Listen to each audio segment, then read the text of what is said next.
stopped, the presser foot will be raised with the needle inside the fabrics.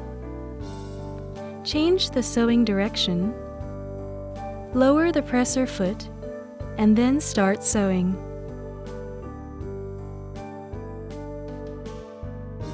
After the sewing is finished, push the reverse stitch button.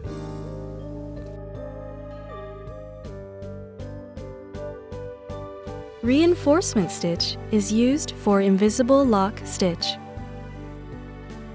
At the sewing end, push the lock stitch button. The machine can automatically sew lock stitches or reinforcement stitches at the beginning of sewing.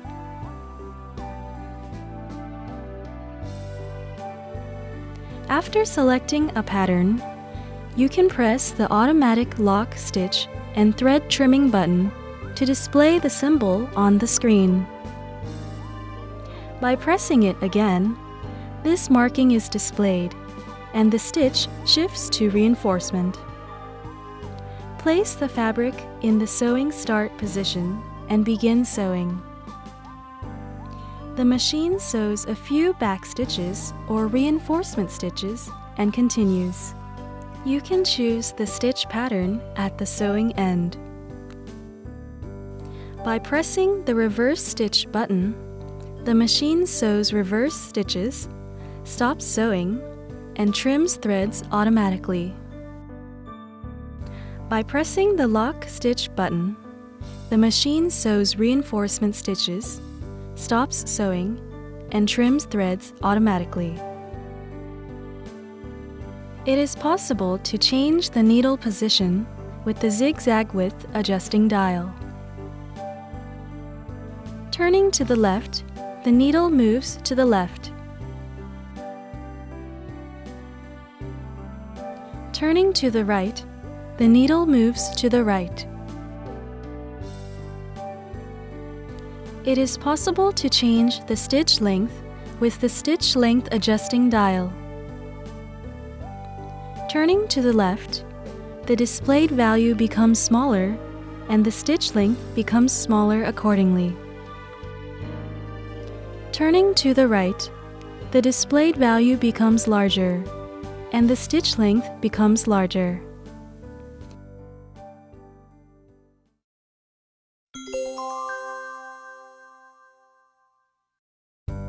Overcasting stitch is used to prevent the edge of fabric from fraying.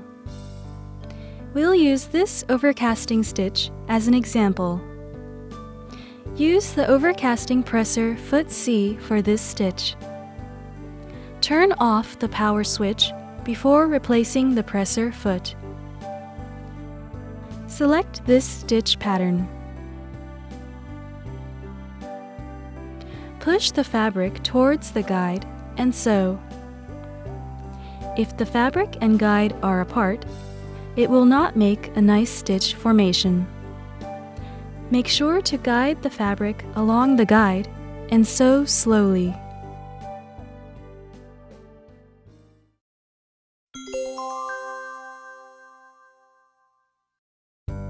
We'll use this buttonhole stitch as an example. Use the buttonhole presser foot E for this stitch. Turn off the power switch before replacing the presser foot. Set the button. Pull the button holder. Place the button on the button holder and then push the holder to set the buttonhole length. This step sets a suitable buttonhole size. After setting the presser foot, check that there is a clearance. Set the buttonhole sensor pin. Insert the pin into the hole completely. Turn on the power switch. Select this stitch pattern. Raise the presser foot. Pass the needle thread through the hole on the presser foot and pull it out sideways. Place the fabric under the presser foot. align the marking with the sewing start point. Penetrate the needle into the fabric by turning the hand wheel and lower the presser foot. Start sewing. The machine will stop automatically after sewing the buttonhole. Unplug the sensor pin after sewing. Open the buttonhole using a ripper. Pierce a stopper pin at the bar tack and open the buttonhole with a ripper. Be careful not to cut the stitches. It will be easier to sew buttonholes on the thin fabrics and/or near the overlapped sections if the clamping plate is used. Turn off the power when setting the clamping plate. Attach the buttonhole presser foot to the presser foot holder with the clamping plate together. Place the fabric between the presser foot and the clamping plate. You can remove the clamping plate by holding here.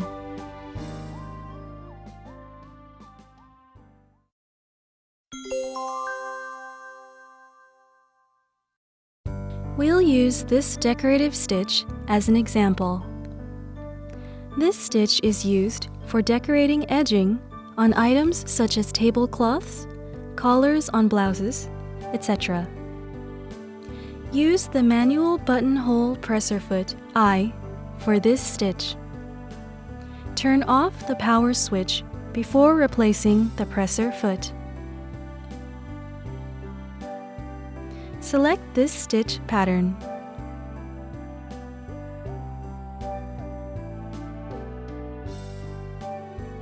To keep the pattern intact, leave some margin and sew on the edge of the cloth. Cut the sewn fabric carefully so that stitches are not cut by the scissors.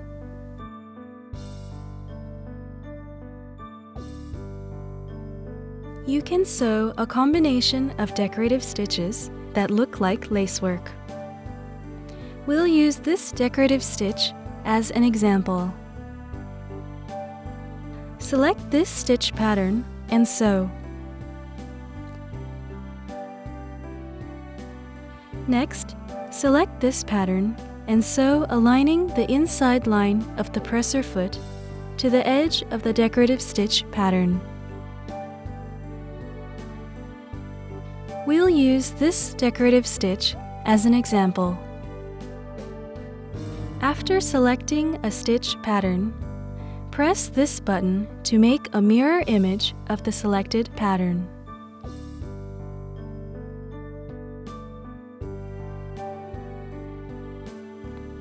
This sewing machine has some random stitch patterns. We'll use this decorative stitch as an example.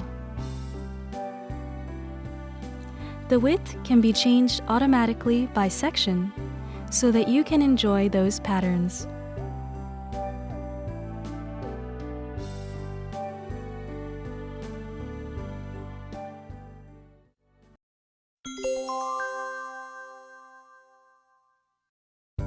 Quilting is the process of sewing the top layer of fabric with quilting cotton in between and a bottom layer of fabric underneath.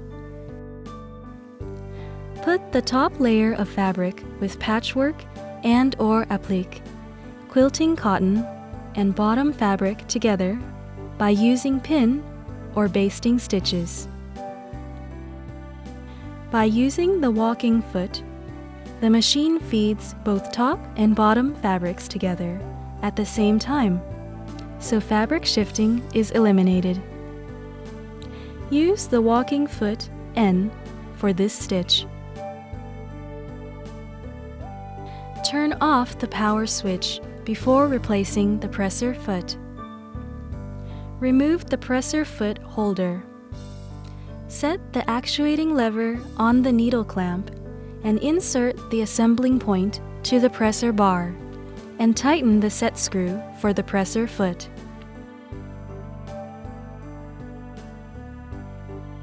Place your hands to both sides of the presser foot and sew by pulling the fabrics apart. Sew with slow to medium sewing speed. It is called free motion quilting when moving the fabrics freely towards any directions without using the feed dog of the sewing machine. When the feed dog is lowered, it is possible to sew various curves and/or any directions by moving the fabrics by hand. Use the quilt presser foot Q for this stitch. Turn off the power switch before replacing the presser foot. Remove the presser foot holder. Set the quilting foot and tighten the set screw for presser foot.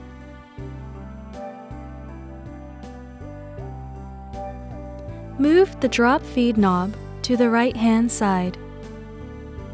Feed dog is now down. Place the fabric underneath the presser foot and lower the presser foot. Adjust the height of the presser foot according to the thickness of the fabrics by screw.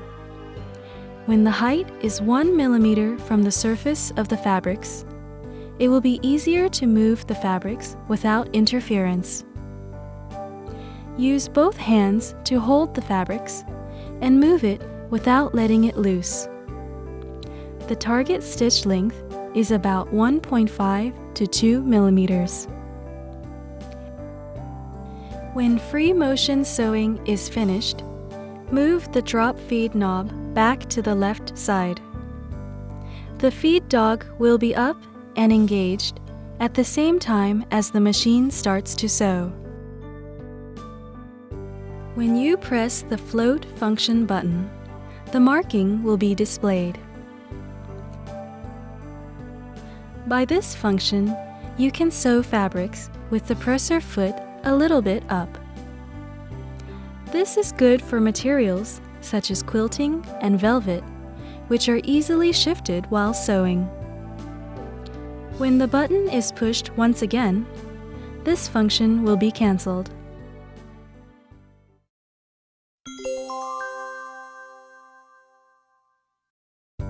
This machine can sew combined decorative patterns and letters.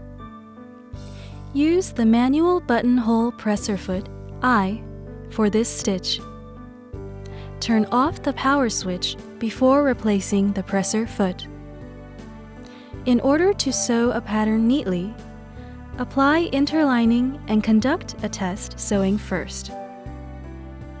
Since the pattern might be deformed according to the type and thickness of fabric and fusible interlining to be used, make sure to conduct test sewing on the same fabric and interlining. Press the Option button. Select the test sewing and press the Confirmation button. Test sewing and adjust the shape by pressing the selection buttons.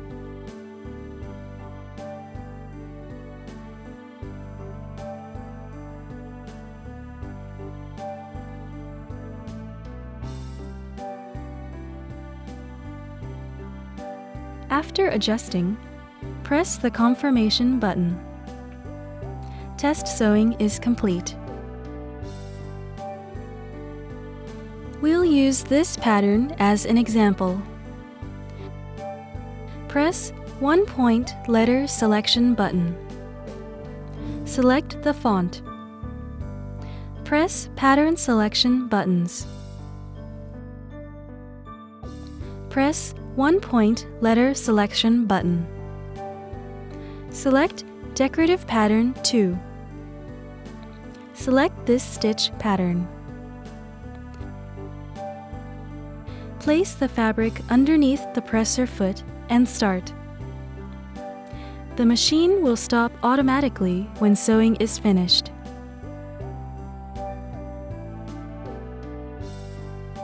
Get rid of unnecessary thread on the front side of fabric by scissors. Press the selection button and move the cursor to the position where you wish to delete.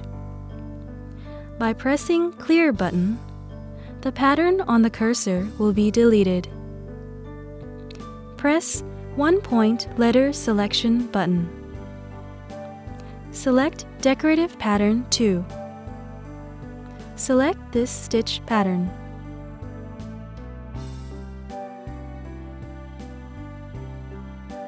This machine can sew the combined patterns and letters continuously. After inputting patterns, press the Continuous Stitch button to sew the patterns continuously. Two types of combination can be set. By pressing the button once to display this marking, and you can continuously sew a combination of patterns with wide space among patterns. If you press the button twice, the display shows this marking, and you can continuously sew a combination of patterns with narrow space among patterns. When the button is pressed once again, this function will be cancelled.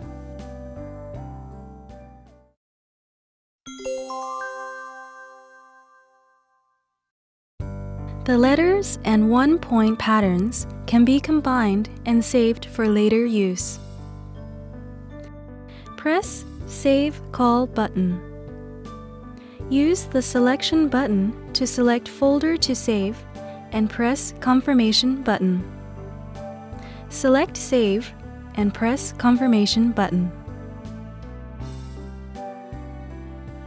Press Save Call button. Press the Selection button to select the folder where you wish to call the desired combination. Select Call and press Confirmation button. Press the Confirmation button. Press Save Call button. Use the Selection button to select the target folder where content to be deleted is stored. Press the Confirmation button. Use the Selection button to select Delete and press the Confirmation button. Press the Confirmation button.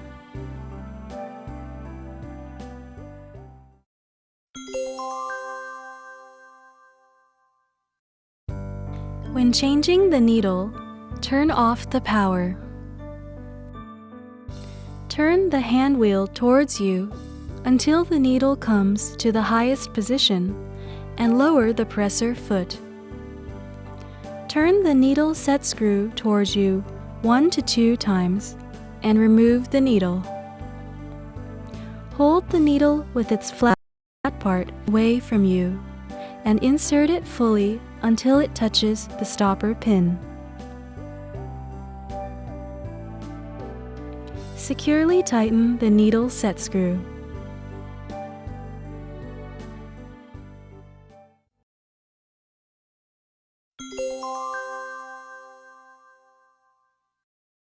When lint and/or dirt has built up, it may cause machine failures. Therefore, clean the machine frequently. Turn off the power and disconnect the plug from the wall outlet before maintaining the machine. Change the slide plate to the standard position. Remove the throat plate.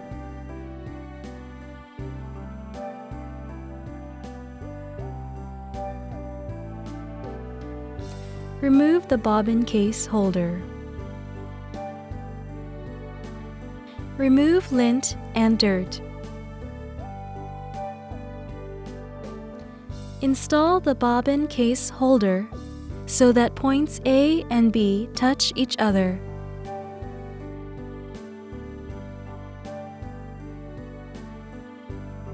Install the throat plate.